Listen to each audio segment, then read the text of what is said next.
से बड़ा बेटा था। वैसे तो नीरज के पास बाप दादाओं की कमाई हुई काफी धन दौलत थी, लेकिन वो अपनी सीधी सादी जिंदगी से बिल्कुल खुश नहीं था। उसे अपने दम पर कुछ बड़ा करना था। उसके भाई भी उससे कहीं ज्यादा कामयाब थे और नौकरियां भी अच्छी थी उनकी। नीरज भी अपने छोटे भाइयों की तरह लग्जूरियस लाइफ जीना चाहता था। पैसे कमाने के लिए वो हर बार अलग अलग नुस्खे अपनाता था, लेकिन हर बार नाकाम होकर निराश हो जाता था। नीरज अपनी किस्मत से थक हार के अपने दोस्त की सलाह मानकर एक अघोरी के पास अपनी समस्या का हल खोजने के लिए निकल पड़ता है। रात के करीब 12 बजे नीरज उस अघोरी के पास पहुंच गया। जंगल इतना घना था कि दूर दूर तक आसपास कोई नजर नहीं आ रहा था, सिवाय एक पुराने श्मशान घाट के, जो कि रोड के उस पार नजर आ रहा था।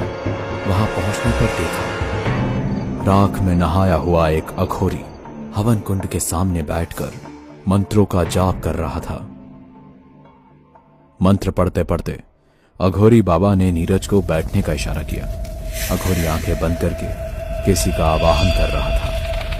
तभी एक साया धीरे धीरे नीरज के इर्द गिर्द घूमने लगा। कुछ देर बाद वो साया एक बड़ी खूबसूरत लड़की में बदल गया। उसकी आंखें और खूबसूरत लंबे बाल मदहोश करने वाले थे। ये कर्ण पिशाचनी अब से तेरी होकर रहेगी। तेरी कामयाबी का रास्ता ये है, ये तुझे राह दिखाएगी। ये स्त्री तेरे कान में लोगों के राज बताएगी। कब क्या हुआ और क्या होने वाला है ये सब जानती है। अब तू इसके द्वारा लोगों का भविष्य जान सकता है।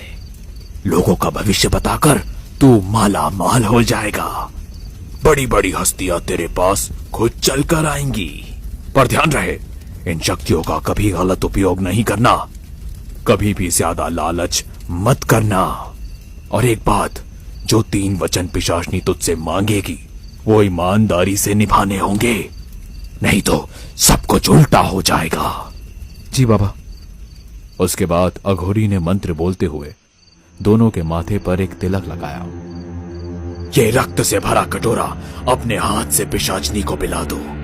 नीरज ने जैसे ही अपना हाथ आगे बढ़ाया, पिशाचनी ने नीरज से कहा, रुको, पहले तुम्हें मुझे 3 वचन देने होंगे, उसके बाद फिर मैं तुम्हारी बनूंगी।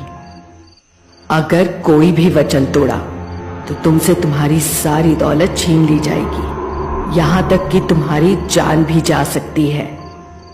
मैं वचन देता हूं। दूसरी बात, पत्नी की तरह